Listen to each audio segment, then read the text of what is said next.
വടാട്ടുപാറ മണ്ഡലത്തിൽ UDF പര്യടനം പൂർത്തിയായി. Election committee chairman Shameer Panakkal program ഉദ്ഘാടനം ചെയ്തു. നേതാക്കളടക്കം നിരവധി ആളുകൾ പങ്കെടുത്തു.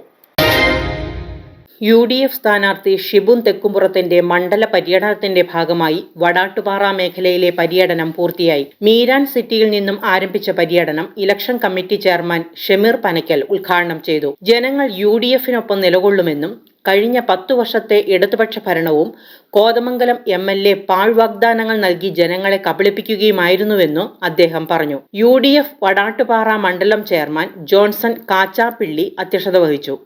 UDF നേതാക്കളായ Babu Elias, KP Babu, Boban Jacob, PK Moidu, PM Zakaria, Prince Varkey, Eldhose Baby, EC Roy, Shihab Koyam, PC George, Sathar Vattakudy, Binsy Mohanan, Kavitha Gopakumar, Salma Shanavas, Aji PR, Anoop Ittan, Jayan Iramalloor, Anilraman Nair ഉൾപ്പെടെ നിരവധി നേതാക്കൾ വിവിധ സ്ഥലങ്ങളിൽ സംസാരിച്ചു. തിങ്കളാഴ്ച രാവിലെ നേര്യമംഗലം, കവളങ്ങാട് മണ്ഡലങ്ങളിലെ വിവിധ സ്ഥലങ്ങളിൽ പര്യടനം നടത്തി.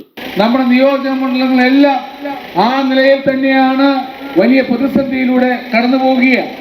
5 പഞ്ചായത്തുകൾ വനാതിർത്തിയോട് ചേർന്ന് കിടക്കുന്നു. കഴിഞ്ഞ 10 വർഷമായി ഒരു നടപടിയും സ്വീകരിക്കുവാൻ ഈ സർക്കാരിനെ കൊണ്ട് കഴിഞ്ഞിട്ടില്ല. 8 പേരാണ് കുട്ടമ്പുഴയിലെ എൽദോസ് ചേട്ടനടക്കം 8 പേരാണ് കാട്ടാനയുടെ ചവിട്ടേറ്റ് മരണപ്പെട്ടത്. ആയിരക്കണക്കിന് ആളുകൾക്ക് അതിദാരുണമായ നിലയിൽ പരിക്കേൽക്കുകയുണ്ടായി. 5000 ഹെക്ടർ സ്ഥലമാണ് നശിപ്പിക്കപ്പെട്ടത്.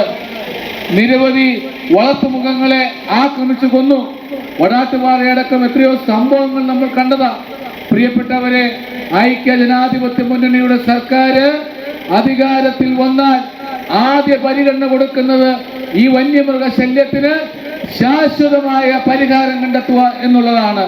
നമ്മൾ ഈ പ്രശ്നത്തിന് ശാശ്വതമായ പരിഹാരം കണ്ടെത്തിക്കൊണ്ട് ഈ കുടിയേറ്റ ജനതയെ സംരക്ഷിക്കാൻ ഏതറ്റം വരെ പോകുമെന്ന് നിങ്ങൾക്ക് ഉറപ്പു നൽകുകയാണ്. Media 60 news, Kothamangalam.